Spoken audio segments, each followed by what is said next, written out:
Welcome, everybody. Hello, and welcome to Community Fit, and in particular, a class number 2 of Adjusting to Change Toolkit. Give me a thumbs up in the emojis if this is your first class with us. I know last week we started a new series of this. We got a few. I also have a special request. I was looking at participants in here, and there is a name that I haven't seen in forever. Carrie Gordon. If this is Carrie Gordon, who I used to work with years ago, can you do like a heart emoji just so I know? Carrie Gordon. And if you're like, nope, this is not a Carrie Gordon, it's just ironic that there would be the name Carrie Gordon there. Okay, maybe it's not. Well, welcome, Carrie Gordon. Um, Okay, adjusting to change toolkit. It's what we're here to do today. I'm James. I'll be your host. Okay, Carrie Gordon doesn't remember working with me. Different Carrie Gordon. I used to work with a Carrie Gordon. Um, okay, here we are. Before we get started though, just to let you know, we announced this on Wednesday. Some of you may know, some of you may not know. Tomorrow on Saturday, there is the Heart Walk at William Land Park. We will be there around 8 a.m. And by we, I mean me, I mean Alicia and Raymond and Western Health Advantage in general. We have a booth. So come to William Land Park tomorrow if you got some time and you want to support the Heart Walk. We'll be there. You can meet us. Some of our dogs may or may not be there. So feel free to bring your dogs. Come and enjoy a Saturday morning with all of us. We will have we'll have the exact times by the end of this. We have conflicting reports. We will be there at least by 8 a.m. and we're finding out right now if the walk actually starts at 8:30 or 9 a.m. We have some conflicting reports going on. So imagine somewhere in that 8 o'clock hour, if you're interested, if you want to join in at the beginning of the opening ceremonies and the festivities. If not, come in the morning, Heart Walk, William Land Park, tomorrow being Saturday. A bunch of us will be there. It will be a good time. So without further ado, let's jump into today. So if this is your first time, Adjusting to Change Toolkit runs like a class and also like a course. It is a 6-week course of how to help yourself and others through a change process. Most of our nervous system dysregulation, um, stress, anxiety, overwhelm, relational issues, health issues, inflammation, all of the nervous system dysregulation stuff comes from dealing and navigating with change. So, what are we talking about here? Well, we're talking about practices, tools, tips on how to best navigate change. And change could be something personal. It could be a birth, a death, a new job, school, a shift in neighborhoods, a big move, a small move, any number of things. It can also be like a professional thing, like that new project at work, the new boss at work, the new teammate at work, the new workflow or a workflow that's being taken away from you. And how do we deal with that? So last week we talked about mindfulness. All mindfulness is, for the sake of this course, is the ability to pay attention to and have an awareness about context and variability. What is going on around me, within me? What are those key factors? What are the details of that? What am I sensing and feeling and noticing inside? And how is that related to what I'm noticing outside of me? Who's in the room with me? What's going on? What does the environment look and sound like? What's happening in my world, in my experience? And how does that shift and change over time?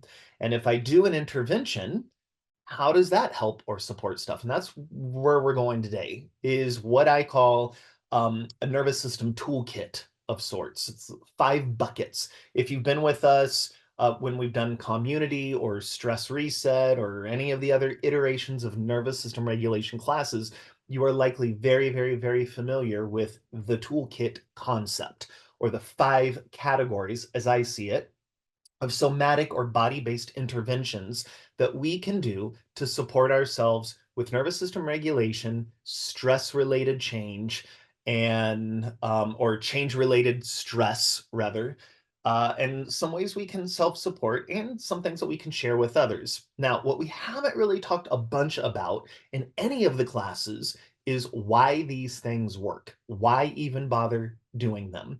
Well, first and foremost, this is the next step for mindfulness. Again, context and variability needs, in order to have a mindfulness practice around it, needs the ability to shift context. And that's what these toolkit ideas are. They shift something in the body, right? It is a reset of either a breath or a sensation or an experience happening within the body. So first and foremost, these are mindfulness practices. Second, I call them, or I think of them as sort of band-aids or a triage for acute stress. And what is acute stress? It's like something that's happening in the moment, right? So something happens, I feel stressed. It's a busy meeting. It's a shift in weather, that person I don't like, I have to interface with, whatever it is, right? These tools will be really beneficial in helping you regulate, ground, find balance in the moment, right? How does it work? What's happening? Well, for all of its infinite wisdom, for all of its complexity, the brain also has some really simple defaults to it. And one of them in particular is the amygdala. And the amygdala is in the back of the brain, sort of that very ancient portion of your brain. Some might even call it the reptilian portion of your brain, that for all of the complexity going on in your brain is pretty rudimentary, pretty dumb, but in the best way. It's sort of a life-saving mechanism. And what the amygdala does is register, do I like what's going on? Is what is going on feel safe, pro-social, beneficial? Is it a thumbs up? Or do I not like what's going on? Does it feel threatening? Does it feel bad? And is it a thumbs down? Simplified, the amygdala goes yes or no. And that's all it can do. A yes or a no. And it can't do a yes and a no simultaneously. It's either a yes or, flip of a switch, a no. And it's picking up on like sensations and experiences in the body second by second, millisecond by millisecond. And then that amygdala then kind of unlocks some of the more complex portions of your brain to go, well, what do I like about it? And where have I seen this before? And is it really safe? And is it safe here? Is it safe not here? But it's got to have that gateway to go like thumbs up, or if the gate is closed, it goes, don't like this. Fight, flight, freeze, get out of here. None of this. Go into those operational modes, right? So when we do some of these toolkit exercises, what we are forcing is a switch on to go, we're okay here. This feels good, right? So here's the caveat within all of that. I can't tell you. I'm going to give you an option, a list, a library of toolkit exercises. You have to use the mindfulness thing, paying attention to context and variability to decide which of the toolkit practices is right for you. Because what is a thumbs up practice or tool for someone is going to end up being a thumbs down practice for someone else. If someone tells you this is the thing that makes it better for you, all you have to do is this breath work. All you got to do is this version of exercise. All you got to do is ... and you will be better. It's not true. It might be true for them. It might be true for X amount of people. It may or may not be true for you. You got to put it into your experience. You got to try it on for size. Use that mindfulness tool of going, I felt this way before. I notice these things. I do the breath work or whatever it is. How do I feel after? Do I like this thing? Do I get a thumbs up moment? It requires some investment on your behalf to get curious. So the toolkit, number one, is a way to practice mindfulness. Number two, it's that emergency triage band-aid for stressful moments. Done over time. Done over time, what we get out of that is a resetting, a reconfiguring of the nervous system, right? It's a way to practice mindfulness. Wonderful. Done over time, I become more mindful. It's done in the moment. I can just do one breath thing. I can do one movement thing. I can do one therapeutic touch thing. and it will make me feel better. It's a thumbs up, and it gets me through the moment. It did not save, it did not resolve, it did not fix any bit of your change-related stress, any bit of your trauma, any bit of your dysregulation. It did not do that. It put a Band-Aid on it for the moment. And sometimes that's all we need, right? I just got to get through the moment. But done over time, day after day, month after month, possibly year after year, what these practices will do is reconfigure, fortify, create resilience within the nervous system to improve capacity, improve fortitude, metabolize trauma, help you in future situations, right? Release tension, improve inflammation in the body, improve overall immunity in the body, reconfigure the brain to be more of a growth mindset, because your body will feel, your body understands, oh, there are practices that can help me get through it. We are getting more thumbs up more often.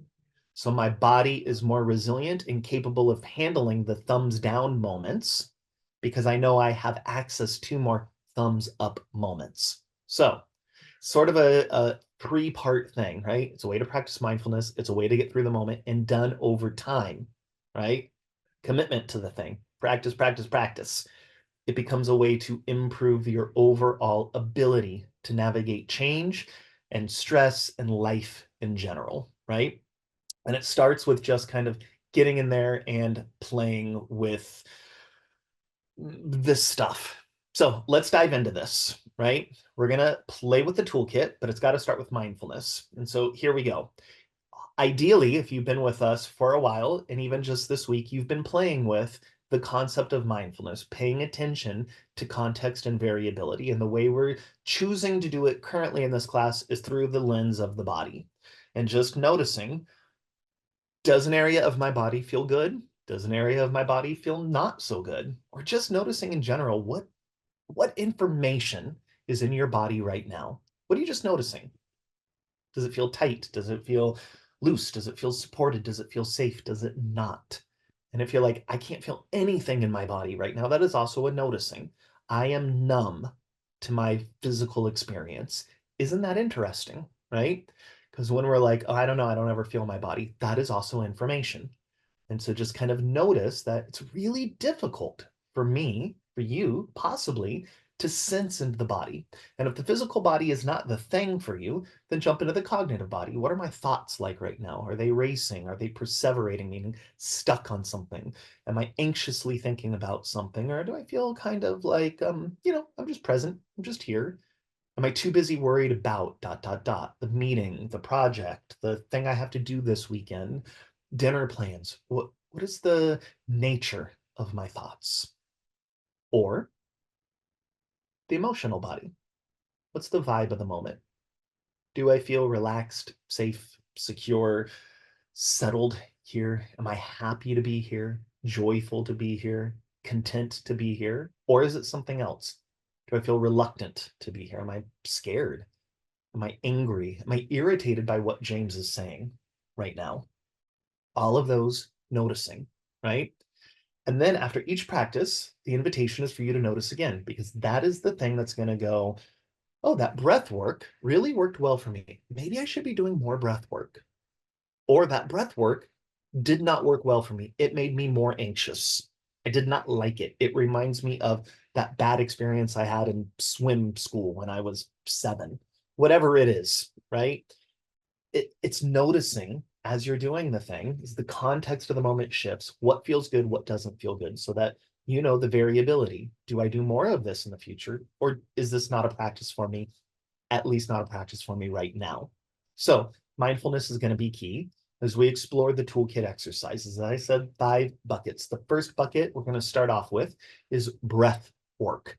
And again, breath work is a bucket of tools and practices. A simple Google search, a simple look on Instagram, X, TikTok, anywhere, books, ask a friend, a yoga teacher, a physical therapist. They're going to tell you, oh, here's a breathwork practice, here's another breathwork, and here's another one. There are so many tools inside of that bucket of category called breathwork.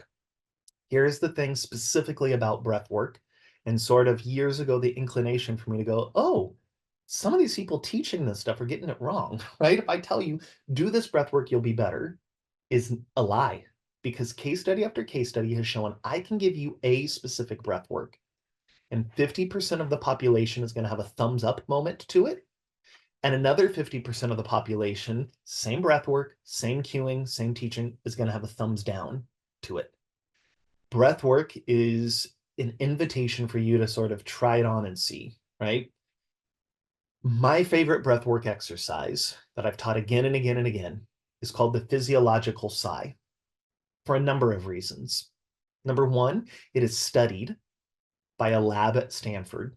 It is also studied by a lab at UCLA. There are literally two labs at two reputable universities that study the physiological sigh and its benefits.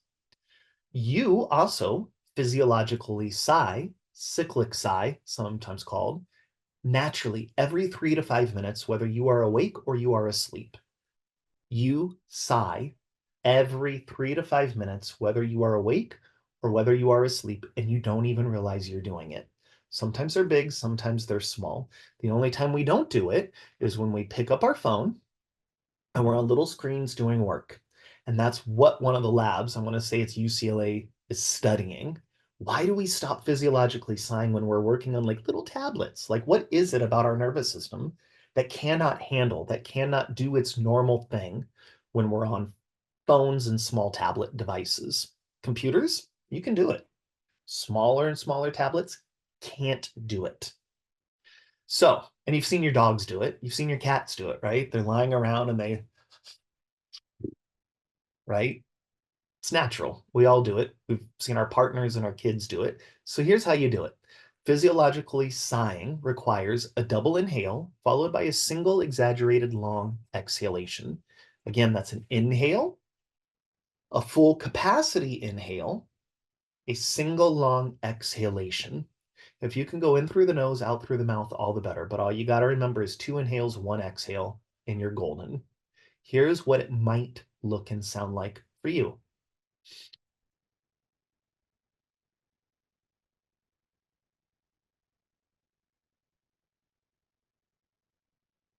Big inhale, topping off inhale, exaggerated exhale.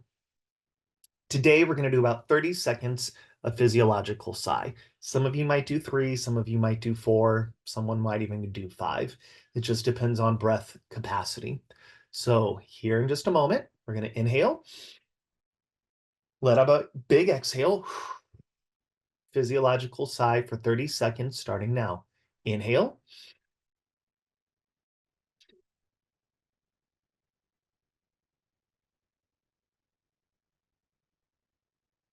15 more seconds on your own.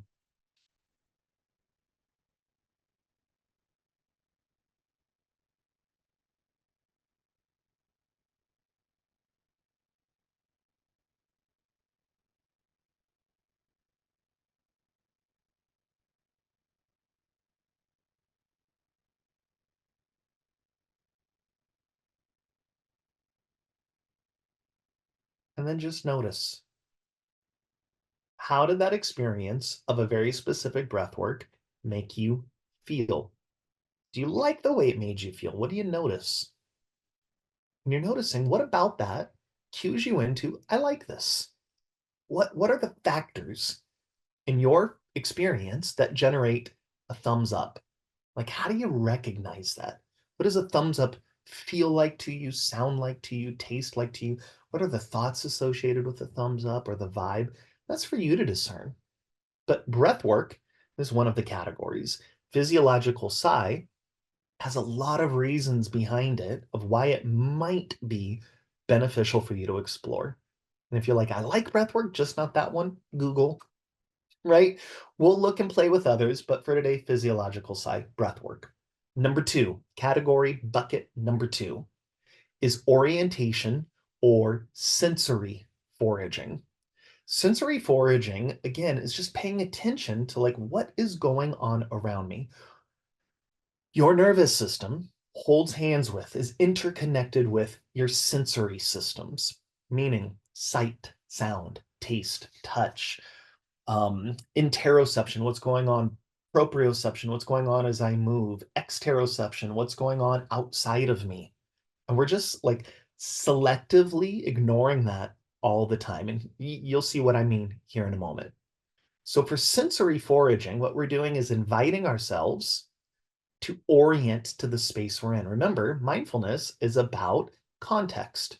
What is happening right now? Here's what orientation might look and sound like for you. We're going to do it through the lens of visual orientation first, because 70% of us are visual creatures. It's not the only way, but that's where we're going to start.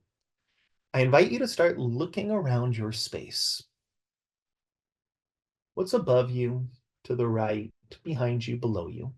And can you do it from the lens of objectively noticing versus subjective noticing? Objective noticing is simply naming the things in the room in the way literally everyone else could name the things in the room. That might sound like, here's a piece of art and a wall and a computer and a camera.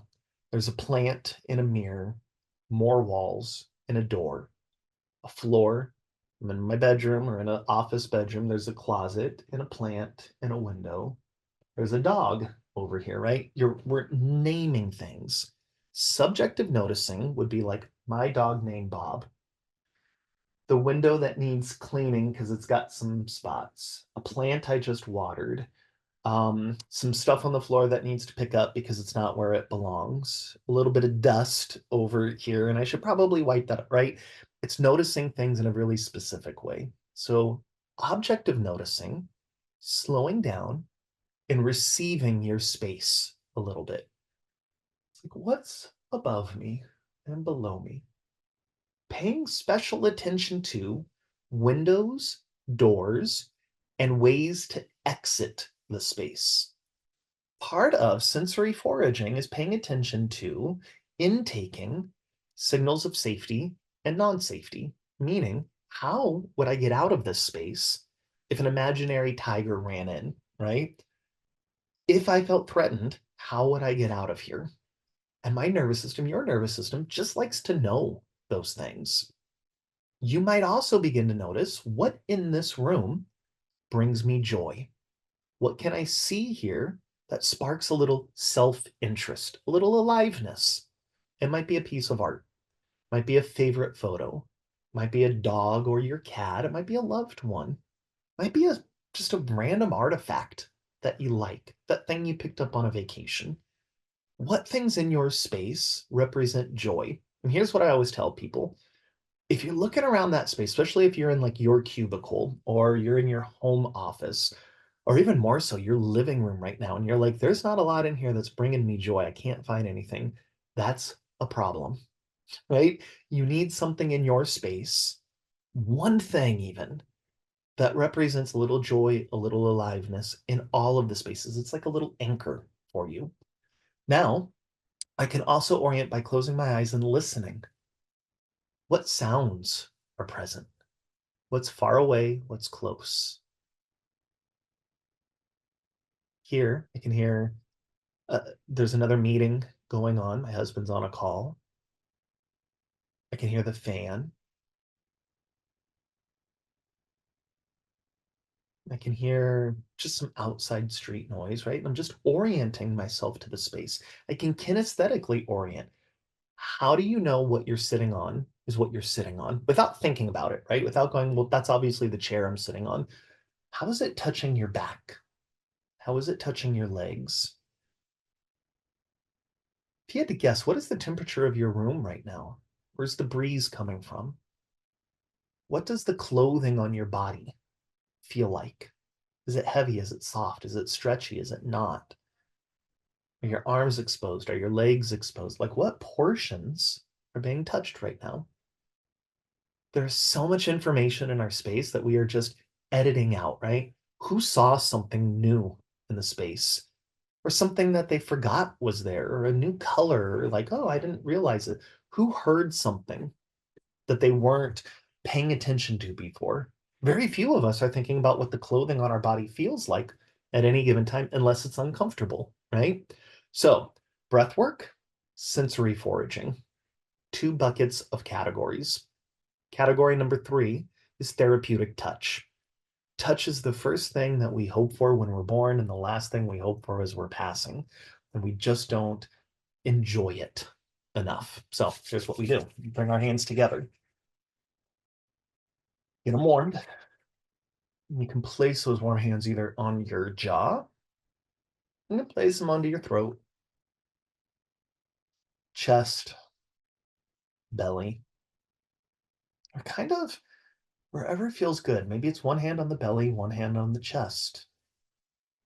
Maybe it's one hand on the chest and one hand here.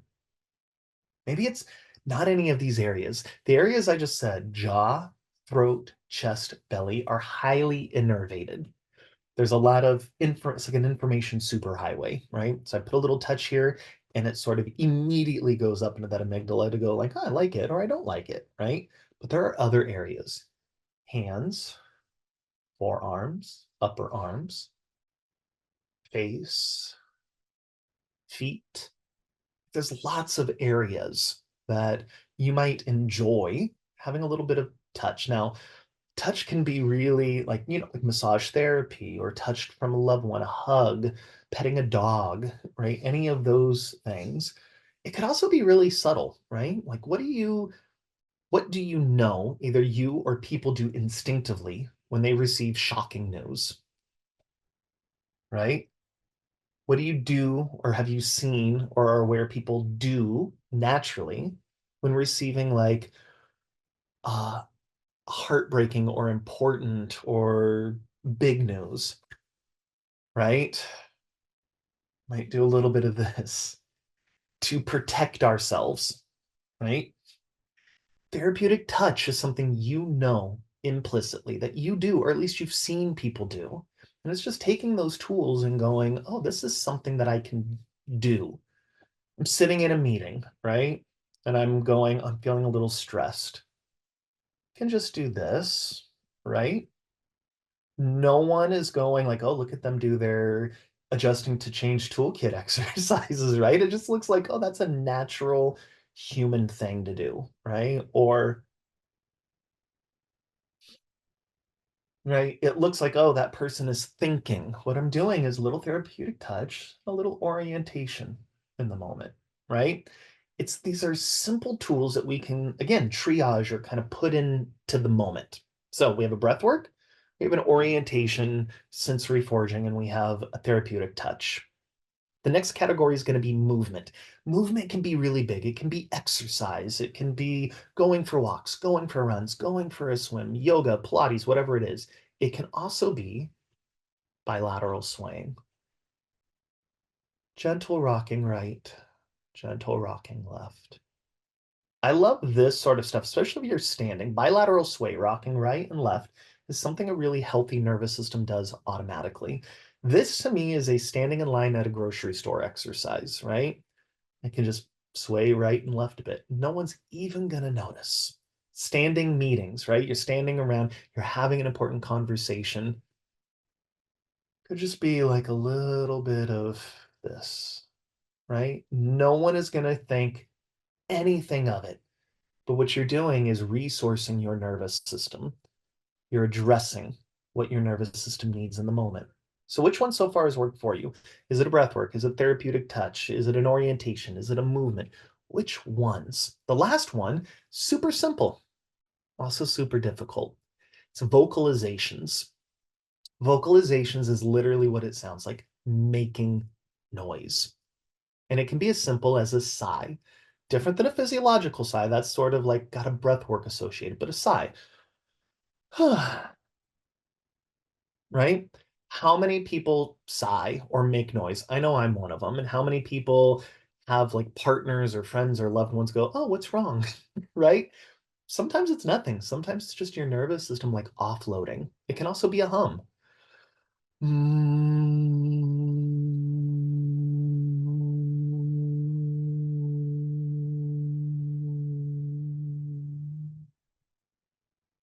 These ones are kind of brushing up against cultural norms, right? Because good girls and boys don't make noise, right? We don't we don't allow ourselves to vocalize enough. So sometimes you just need to take yourself to the bathroom, make the noise, do the hum, do the sigh, or your car on the way to work, on the way to that important meeting, before you get home and have that important talk. Just some ideas. So, toolkit exercises to fortify mindfulness, improve and triage stress, and over time build resilience. I'll stick around for whatever questions you might have. Alicia, I invite you back on. If you know when the time frames are, come on, let us know, and hopefully we'll see you all tomorrow at Heart Walk. I do. I do. Okay. And I just lost it, but I remember what it said. I went straight to the website. So the event starts at 8 a.m. The opening ceremonies where they'll kind of do all the rah-rah up on the stage and have the music will be about 8:30, and then the walk will start shortly after. So parking, since there are a lot of people, the best place to park will be Sacramento City College. They're just charging $2 to park. So just bring $2, I guess. And yeah, meet us out there. So we're really excited. It's been a while since we've all been out at an event together. So we would love to see you. So thank you so much, James, for today. Very helpful for me indeed after a very long week and it's still going tomorrow. And yeah, it doesn't look like you're getting any questions. So yeah, we Nope. hope to see you tomorrow. If not, we'll see you guys next Wednesday. Awesome. Oh, what is the info on the walk? So the Heart and Stroke Walk, it's tomorrow at William Land Park. I do not have the address off the top of my head, but William Land Park, you can find that on Google, and it starts at 8 o'clock. The event starts. There's going to be tons of booths. There's going to be a kids zone, just lots of fun festivities. We have new chapstick, so if you want to come by Western Health Advantages booth, you can check out our new flavors of chapstick. I'll be collecting And all of them. there's a 1 mile walk and then there's a 5K. So you can do either, you could do both, or you could do neither. You can just come hang out with us. You don't have to register for the walk, but if you'd like to, you could go to the American Heart Association's website and get registered. But we just hope to see you tomorrow.